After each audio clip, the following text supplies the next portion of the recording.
Bismillahirrahmanirrahim. Assalamu alaikum student. Today we will discuss about the chapter number 8 and its topic is waves and periodic wave. आज के lecture में हम लोग chapter number 8 को start कर रहे हैं. चैप्टर नंबर 8 का जो पहला टॉपिक है वो है वेव्स के बारे में.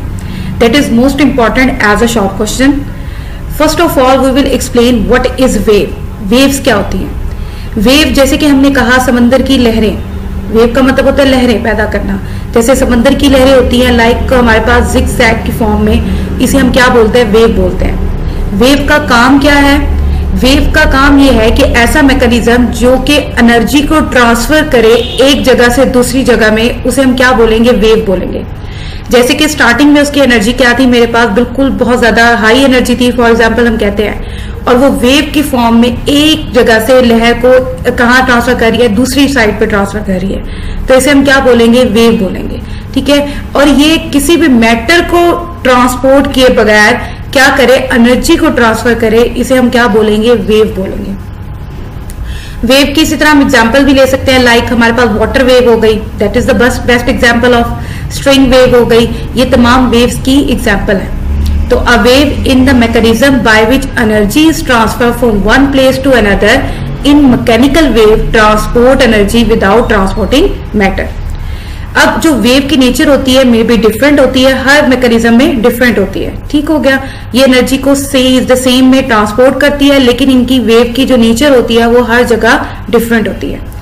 अब वेव्स क्योंकि एनर्जी को ट्रांसफर करता है एक जगह से दूसरी जगह, तो इसी तरह वेव की फर्दर टाइप्स बनाई गई. इसकी कितनी टाइप्स हैं? They have 3 types. पहली type mechanical wave, second type electromagnetic wave and third type हमारे पास है मैटर वेव. सबसे पहले हम मैकेनिकल वेव को डिस्कस करेंगे. मैकेनिकल वेव्स क्या होती हैं? मतलब मैकेनिकली जो होती हैं, इसमें क्या होगा कि हमें इसमें मटेरियल की जरूरत होगी. मटेरियल जो है वो क्या करेगा? अगर वो ऑसिलेट करेगा तो उस वेव को क्या बोलेंगे? Mechanical wave.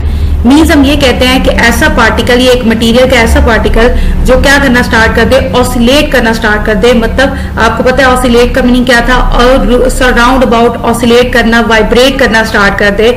इस तरह की वेव को क्या बोलते हैं? मैकेनिकल वेव बोलते हैं. मतलब ये तो मटेरियल, ये वाली जो मैकेनिकल वेव है ये डिपेंड करती है मटेरियल पर. अगर इसके एग्जाम्पल लें लाइक वाटर वेव हो गई, साउंड वेव हो गई, स्ट्रिंग वेव हो गई, ये एग्जाम्पल है हमारे पास मैकेनिकल वेव की. The wave which need a material medium for their propagation are called mechanical wave. यहाँ हम इसे यूं भी कह सकते हैं the wave which propagate by the oscillation of material particle are called mechanical. तो इसके बाद हमारी नेक्स्ट जो वेव की टाइप है वो है इलेक्ट्रोमैग्नेटिक वेव. अब ये क्या होती है? ऑसिलेशन की वजह से जो वेव प्रोड्यूस होती है वो वेव कहलाती है इलेक्ट्रोमैग्नेटिक वेव. फर्स्ट स्टेप में हमने मैकेनिकल वेव में कहा कि ये ऑसिलेट करती है, मटेरियल को ऑसिलेट करती है. अब वहां ऑसिलेशन था जस्ट, यहाँ अब ऑसिलेट करने की वजह से जो वेव प्रोड्यूस होती है उस वेव को हम क्या बोलते हैं? Electromagnetic wave. और वो ऑसिलेटिंग करती है. किस तरह ऑसिलेट करती है? इलेक्ट्रिक और मैग्नेटिक फील्ड में. ठीक है. अब इसमें एक और चीज मेन पॉइंट है कि इसमें हमें मीडियम की कोई जरूरत नहीं होती, जबकि मैकेनिकल वेव में हमें मटेरियल मीडियम की जरूरत होती है. इलेक्ट्रोमैग्नेटिक वेव में हमें मीडियम की जरूरत नहीं होती. ठीक हो गया. तो electromagnetic wave, the wave which are produced due to oscillating electric and magnetic field and they require no medium for their propagation are called electromagnetic wave. उसके अलावा इलेक्ट्रोमैग्नेटिक वेव की एग्जांपल हम क्या देंगे? हम रेडियो वेव दे सकते हैं, light की वेव दे सकते हैं, माइक्रोवेव इसकी एग्जांपल हो सकती है, एक्सरे हो सकती है. क्योंकि आपको मालूम होगा एक्सरे में भी इलेक्ट्रॉन्स होते हैं, मतलब इलेक्ट्रिकल फील्ड होती है या मैग्नेटिक फील्ड होती है. रेडियो वेव में भी इलेक्ट्रिक और मैग्नेटिक फील्ड होती है.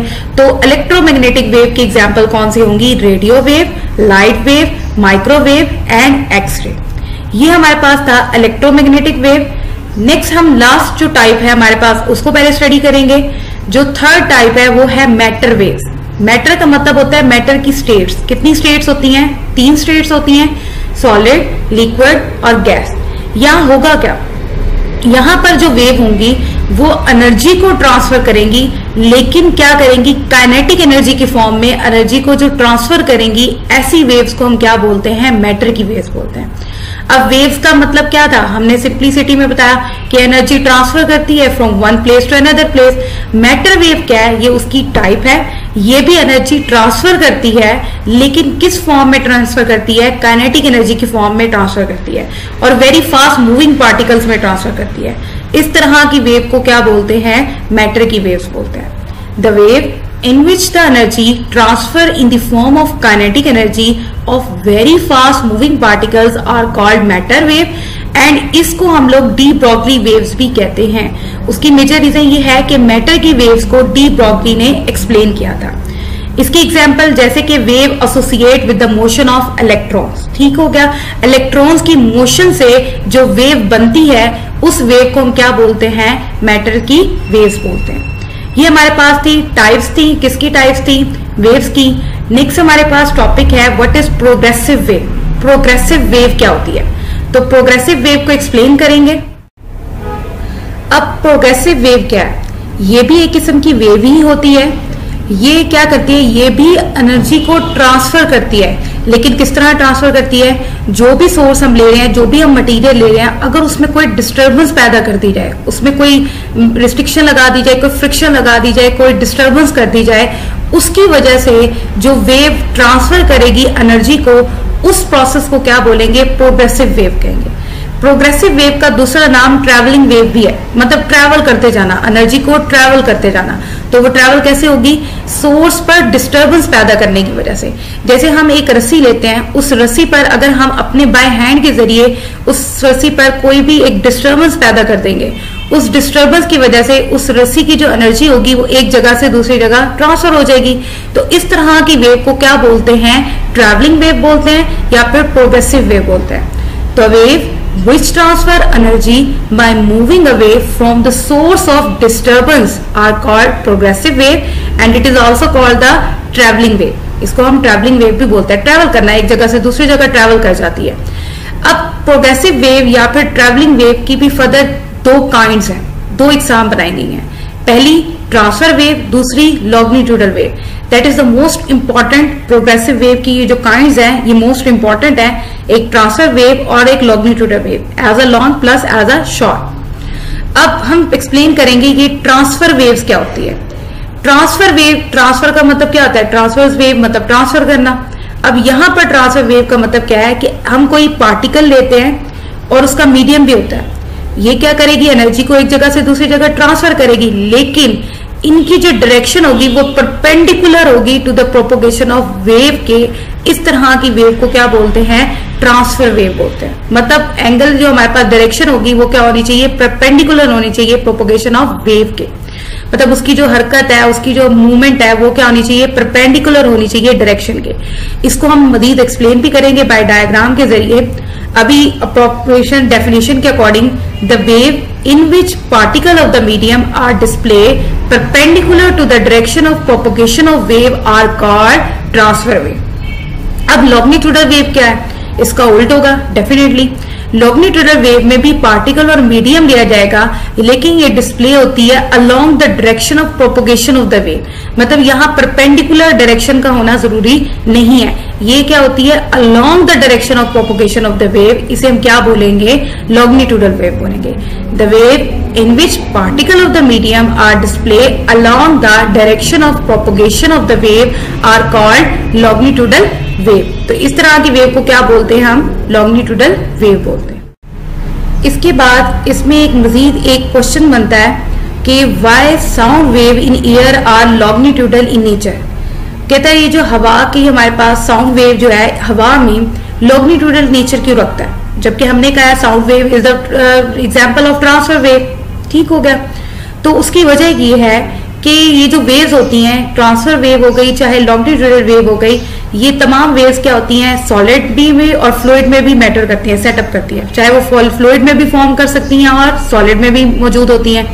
लेकिन ट्रांसफर वेव जो है वो बहुत जल्दी अपना जो काम है, अपना प्रोसेस है, वो बड़ी क्विकली के साथ एक जगह से दूसरी जगह हो जाता है, मतलब ट्रांसफर कर लेती है। लेकिन यहाँ पर हमारे पास क्या होगा, लेकिन ये चीज तो होती है, लेकिन ये कैन नॉट, ये प्रोड्यूस एट ऑल नहीं करती।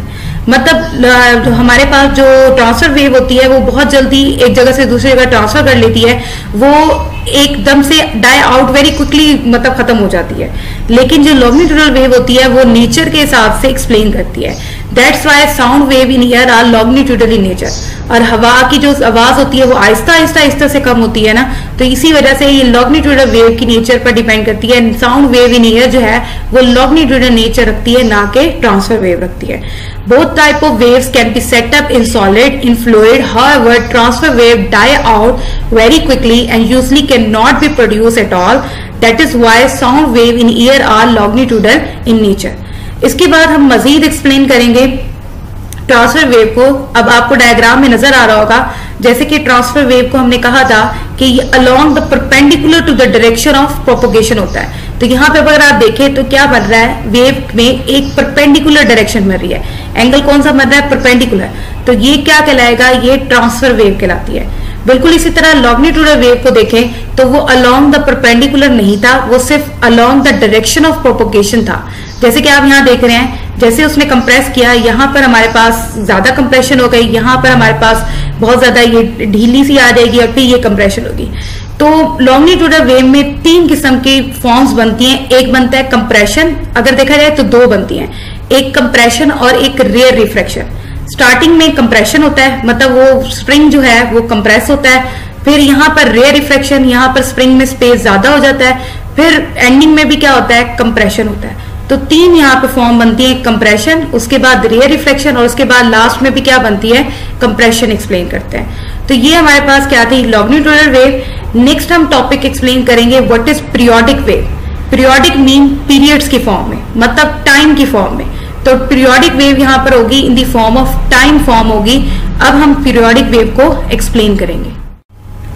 तो अब पीरियोडिक वेव क्या होती है, पीरियोडिक वेव कि ऐसी वेव जो क्या करे, कंटिन्यूसली डिस्टरबेंस पैदा करे मीडियम में, रिदम की सूरत में, मतलब एक मुतवातर एक बड़ी तरतीब के साथ डिस्टरबेंस पैदा करने की वजह से जो वेव प्रोड्यूस होती है उस वेव को क्या बोलते हैं, पीरियोडिक वेव। मतलब हम ये कहते हैं कि ऐसी कोई मीडियम मेरे पास मौजूद है, उसमें अगर 1 सेकंड में एक डिस्टरबेंस पैदा हो रही है, तो सेकंड जो डिस्टरबेंस होगी सेकंड फॉर्म में, सेकंड स्टेप में, सेकंड मीडियम में भी 1 सेकंड में उतनी डिस्टरबेंस पैदा हो, तो ये कंटिन्यूसली और रिथमिक फॉर्म में, मतलब एक तरतीब के फॉर्म में डिस्टरबेंस क्रिएट करती है इन अ मीडियम में।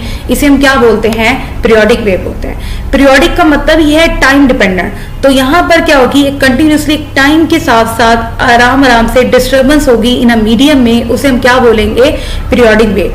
इसकी नेचर किस तरह होती है पीरियोडिक वेव की, इसकी नेचर बिल्कुल ट्रांसफर वेव और लॉन्गिट्यूडनल की नेचर की तरह होती है। ठीक हो गया। अगर हम पीरियोडिक वेव की एग्जांपल देना चाहे तो हम कह सकते हैं oscillating mass spring system is the example of periodic wave. आपको पता होगा मास स्प्रिंग सिस्टम हमने देखा था, जैसे ही हम उसमें फोर्स स्ट्रेच करते हैं तो एक मुतवातर एक हर सीक्वेंस में, पूरे मीडियम में कंटिन्यूसली सीक्वेंस के साथ क्या होती है, डिस्टर्बेंस पैदा होती है। तो इसकी एग्जांपल हम क्या लेंगे, oscillating mass spring system. The wave which are produced by continuous and rhythmic disturbance in a medium are called periodic wave. These may be transfer or longitudinal wave. A good example of periodic wave in an oscillating mass spring system which execute simple harmonic motion. अब वो कहता है periodic wave का, उसने कहा है इसकी nature होती है ट्रांसफर वेव और लॉन्गिट्यूडनल वेव की तरह होती है। अब periodic wave के according transfer wave periodic wave में किस तरह एक्सप्लेन करेंगे, जैसे कि हमने ट्रांसफर वेव के बारे में एक्सप्लेन किया, that is perpendicular to the propagation of the medium. लेकिन पीरियोडिक वेव में ट्रांसफर वेव किस तरह होगी, तो ट्रांसफर पीरियोडिक वेव एक्सप्लेन करेंगे। जाहिर सी बात है वेव पीरियड की फॉर्म में होंगे, होगा वही चीज लेकिन टाइम यहां पर आ जाएगा, पीरियड्स आ जाएंगे, तो इस वेव को क्या बोलेंगे, ट्रांसफर पीरियोडिक वेव कहेंगे।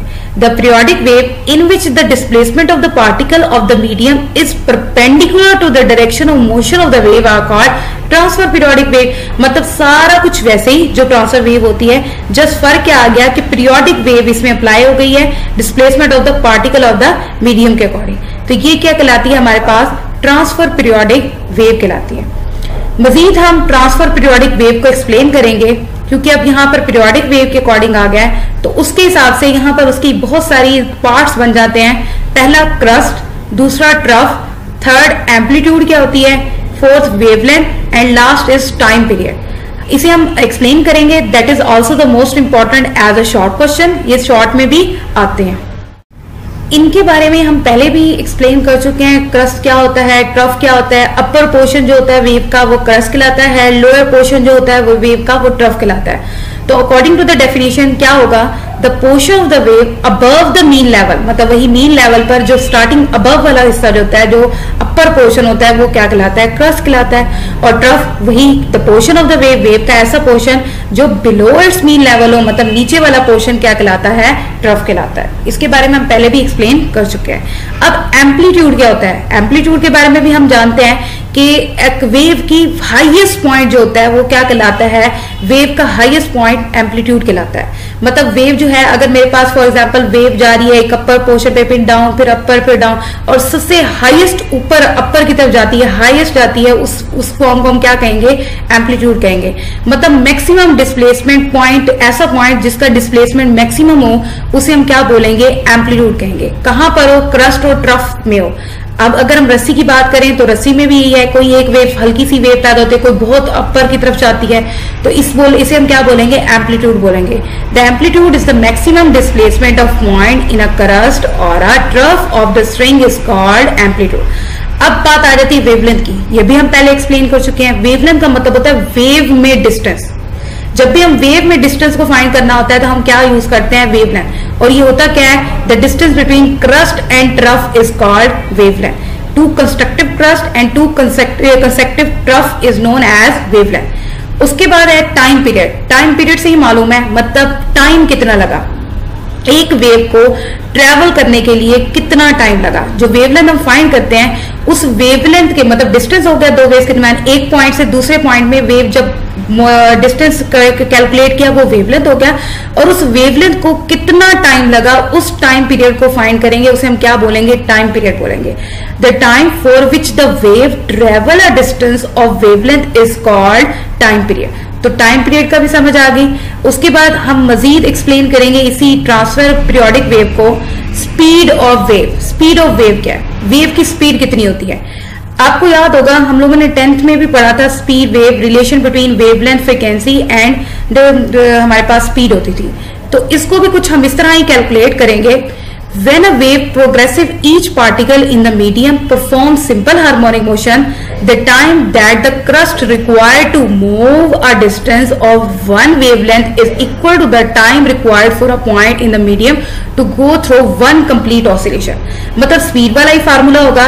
स्पीड किसके इक्वल होगा, distance covered divided by interval of time, v is equal to d over t, जो हम लोग पहले यूज करते हैं, s is equal to v t वाले फार्मूले से। ठीक हो गया। तो इस फॉर्मूले को हम यूज करके हम कैलकुलेट कर सकते हैं speed of transverse periodic wave. v is equal to distance covered divided by interval of time. अब यहाँ पर वेव का डिस्टेंस हम क्या करते हैं, उसे लैम्डा से रिप्रेजेंट करते हैं। तो डिस्टेंस कवर्ड क्या आ जाएगा, वेवलेंथ मतलब लैम्डा, और इंटरवल ऑफ टाइम को कैपिटल टी से रिप्रेजेंट करते हैं, कैपिटल टी आ जाएगा। अब वी नो दैट 1/t किसके इक्वल होता है, वो होता है फ्रीक्वेंसी के इक्वल।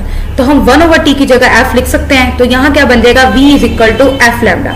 तो इसकी हमने स्पीड ऑफ वेव फाइंड कर ली, वो क्या निकला है, v is equal to f lambda. मतलब स्पीड किसकी इक्वल होती है, फ्रीक्वेंसी मल्टीप्लाई बाय वेवलेंथ के। अब हम नेक्स्ट एक्सप्लेन करेंगे relation between path difference and phase difference. Path difference और फेस डिफरेंस क्या है, फेस मतलब एंगल का डिफरेंस, और पाथ डिफरेंस मतलब रास्ते का डिफरेंस कैसे निकालेंगे। तो इसको निकालने के लिए कंसीडर करते हैं एक snapshot of the periodic wave जो कि मूव कर रही है मीडियम में, इसका डिस्टेंस x से रिप्रेजेंट कर रहे हैं, और ये रेफरेंस पॉइंट से फेस डिफरेंस की तरफ जा रही है। तो मतलब अगर इसे हम इसे एक्सप्लेन करेंगे तो हमारे पास जो इसका फार्मूला ड्राइव होगा वो होगा 5 is equal to 2 pi x over lambda. 2 pi is the angle, lambda is the wavelength मतलब distance, x is also the periodic wave distance. तो ये relation between path difference find करने के लिए एंड फेस डिफरेंस फाइंड करने के लिए formula है, that is 5 is equal to 2 pi over lambda multiply by x। अब मजीद जैसे हमने ट्रांसफर पीरियोडिक वेव एक्सप्लेन किया है, बिल्कुल इसी तरह हम लॉन्गिट्यूडल पीरियोडिक वेव को भी एक्सप्लेन करेंगे। अब लॉन्गिट्यूडल पीरियोडिक वेव में भी क्या होगा, तमाम चीजें वही लॉन्गिट्यूडल वेव की, मतलब which along the direction of propagation, वो परपेंडिकुलर नहीं था, लेकिन यहाँ पर क्या आ जाएगा, मतलब पीरियोडिक वेव आ रही है, मतलब टाइम डिपेंडेंट हो जाएगा। इसे हम क्या बोलेंगे, लॉन्गिट्यूडल पीरियोडिक वेव कहेंगे। The the periodic wave in which particle of the medium vibrate along the direction of motion of the wave are called longitude of periodic wave. सब चीजें वही, जस्ट लफ्ज क्या आ गया, पीरियोडिक। और इस periodic longitude of periodic wave को हम लोग कंप्रेशनल पीरियोडिक वेव भी कहते हैं, ठीक है। और लॉन्गिट्यूड ऑफ पीरियोडिक वेव को एक्सप्लेन करने के लिए हम एग्जांपल ले लेते हैं स्प्रिंग की, या हम मतलब रस्सी की भी ले सकते हैं, spring which is suspended by the help of thread. Spring को एक थ्रेड के जरिए, एक धागे के जरिए लटकाया हुआ है। तो इसको एक्सप्लेन करने के लिए हम स्प्रिंग तो ले रहे हैं, लेकिन स्प्रिंग को हमने एक और चीज दे दिया है, दैट इज थ्रेड, जिसे हमने इसके साथ लटका देंगे। तो इसका एक पूरा एक्सपेरिमेंट है जिसके जरिए लॉन्गिट्यूड ऑफ पीरियोडिक वेव को एक्सप्लेन किया गया है। तो आज के टॉपिक में हम लोगों ने एक्सप्लेन किया वेव को, लॉन्गिट्यूडल वेव को, ट्रांसफर वेव को, पीरियोडिक वेव्स को, फिर लॉन्गिट्यूडल ट्रांसफर पीरियोडिक वेव और फिर ट्रांसफर पीरियोडिक वेव को एक्सप्लेन किया। Thank you.